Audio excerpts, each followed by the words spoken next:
A long time ago, when I was young,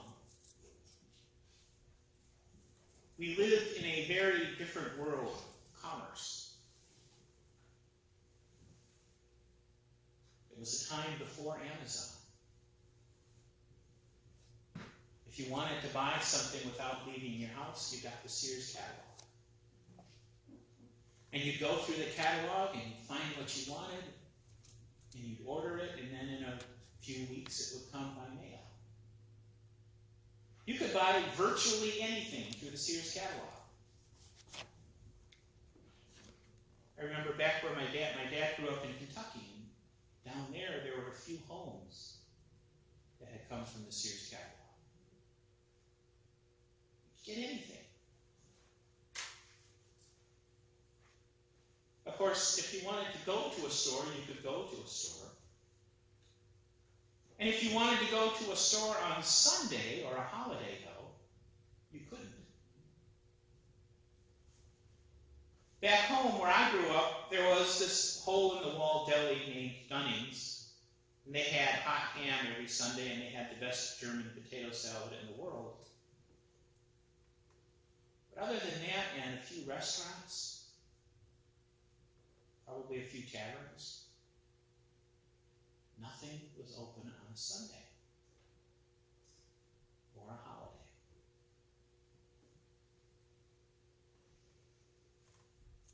Other than those few places in town, the only places that you could be sure would be open on any given Sunday were the churches. Even until later in my youth, at least, gas stations were closed. Now, you might remember that same world. On Sundays were reserved for religious activities, like church and watching Green Bay Packer football. And then holidays, 4th of July, Thanksgiving, things like that, those were reserved for family, for parades, barbecue, if it was the summer. But then when I was in my teens, I think, maybe just before that, it started to change. And for us, at least, it started with some of the chain stores, Monkey Ward's and Woolworth's. Places like that started to be open on Sundays. And then the supermarkets. We had 2 in town. They started to be open on Sundays and holidays as well. And that was a bit of a paradigm shift for those of us who grew up without that. Because all of a sudden on a Sunday, if there was something that you needed, and you hadn't planned ahead, you could go to the store. And I remember in particular, there was one 4th of July.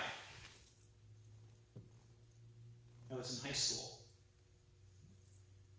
4th of July, we had run out of potato chips before the barbecue, so there was obviously a crisis. And then we remembered, Stangl Super Value supermarket was open. So I drove over there, and I picked up the chips, and I went to the checkout. Now, another thing, back in those days, of course, the cashier would actually look at the item and see the price on there, and they put it into the cash register. Just like Little House on the Prairie. And on this particular day, I had picked up, the bag of chips that had the smeared price on it. Everything I always picked up seemed, like that. So the cashier needed a price check, so she did that, and while we were waiting, I was just chit-chatting with her because I knew her from school. And I said in all seriousness, so why are you guys even open on the 4th of July? And she looked me straight in the eye and she said, because people like you come in and shop. And I didn't ask her anything else after that. And it occurred to me this week as I looked over and read several times the passage from Luke, that Jesus could have given almost the same answer when questioned about healing on the Sabbath.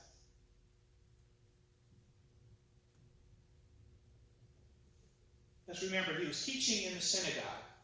He was a guest speaker.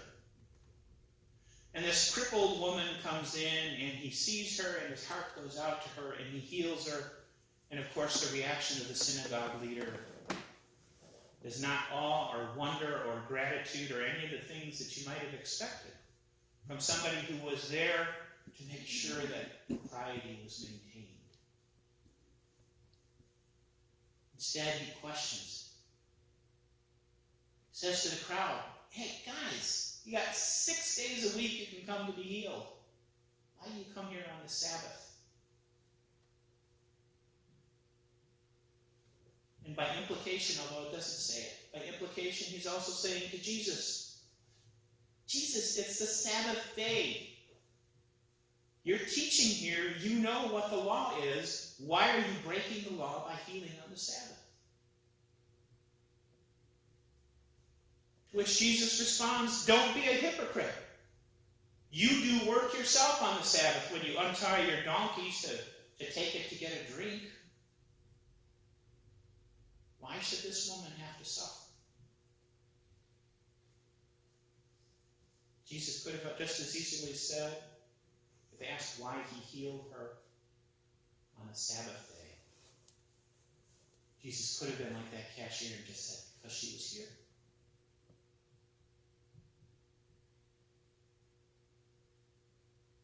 And that's what it's all about. Now, the author of the Gospel of Luke doesn't include this story because it's another sign of power. He didn't put it in because it was another healing story. Because we already had plenty of those, honestly. After the first few, they start to blend together. And you're not even surprised anymore when Jesus sees somebody who's ill or crippled or mute or deaf, and he touches them and he heals them. You've seen it before. It's not a surprise. Instead, the story today is included for its value as a lesson about the expectations that are placed on us. The expectation for living into and being a part of the kingdom of God. And it's a lesson that Jesus is going to have to teach again and again and again. Because Jesus was here to turn the world upside down.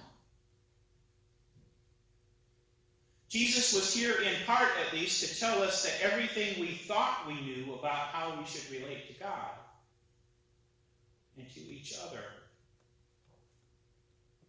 was wrong.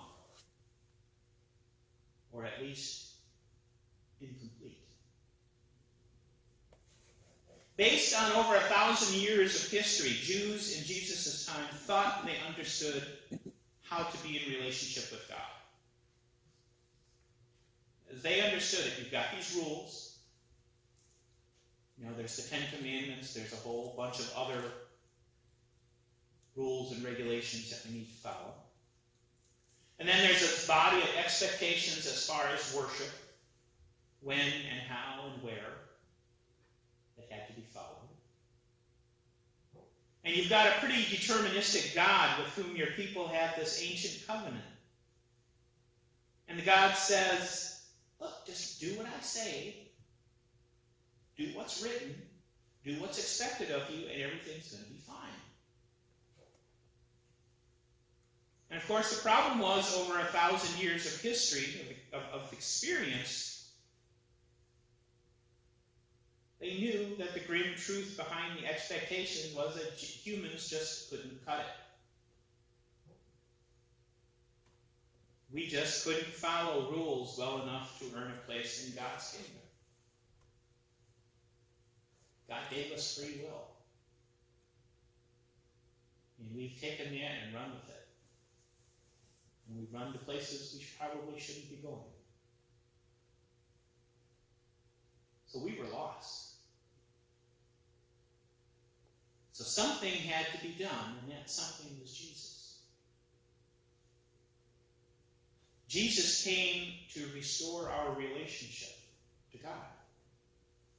And he did this partly by shouldering the burden of our sins and carrying it for us so that we would not be weighed down by our own failings. But he also did it by teaching us how to behave like honest-to-goodness children of God. And pared down to its simplest components, how we should behave was this. We should love God, rather, always. And we should love one another, always. Not just when we're in agreement, not just when it's convenient for us to love, not just when we want to love, but always, any time. Now, the law of the Sabbath, which God originally put in place to ensure that humanity would remember their place in the universe and spend at least one day a week not absorbed in the busyness of life, one day a week being grateful to the Creator of the universe for remembering who they were, the law of the Sabbath was not put in place to be a limitation. It was not meant to say, you can do good on every other day, but not on the Sabbath. You can take a vacation from doing good. If anything, the Lord's Day was probably an especially good day to do something good. It was an especially good day to set a woman free from infirmity that had burdened her for 18 years. It was a good day to free somebody from a spirit that had encumbered her for so long. And Luke wanted to be sure that we got that point at least as well as the synagogue leader who Jesus schooled on that day. And it was also a great reminder that it is by the grace of God and the power of Jesus that any of us is freed from what binds us. And the more you study Scripture, the more you dig into the Gospels in particular, the more you realize that things are seldom as simple and as one-dimensional as they look.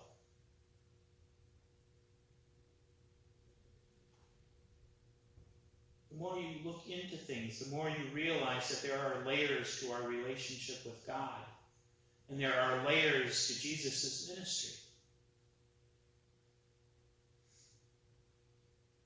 Realize that 2,000 years ago there were just so many moving parts here that it was hard to understand unless you try really hard.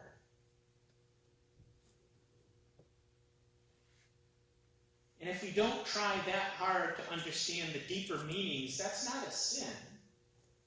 But it does mean that we're not getting the full message in all of its context and color.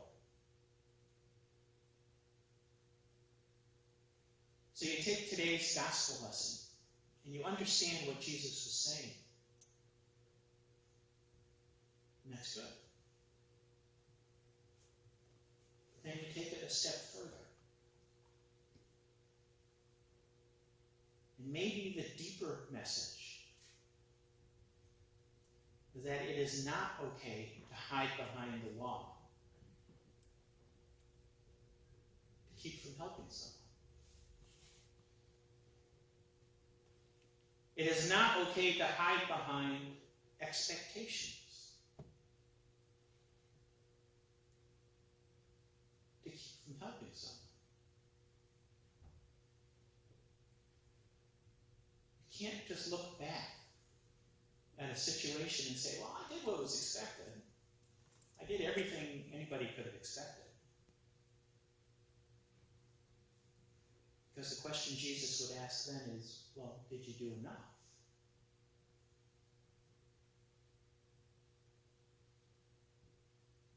If the expectations don't include performing acts of mercy and healing, then maybe the expectations are wrong.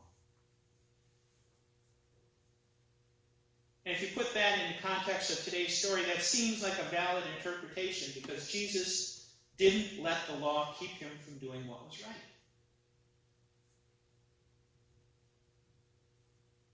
He didn't do it that day in the synagogue. And he didn't do it any time that Jesus sat down and broke bread with hookers and thieves and liars and tax collectors. Every time he did that, he broke expectations. Every time he hung out with the dregs of society, he was saying, I don't care what's expected of me. I care about what's needed from me. This is what I need to do to reach my people. The woman in the synagogue needed healing that day. She needed healing at that moment, and he obliged. Because why should she have to be burdened 1 minute longer when liberation was at hand? Why should she suffer when salvation was right there in front of her? When the power to do what was right was in Jesus' own hands, how could it possibly have been right for him not to act? And of course he did. And I think about that, and I look back at my own life.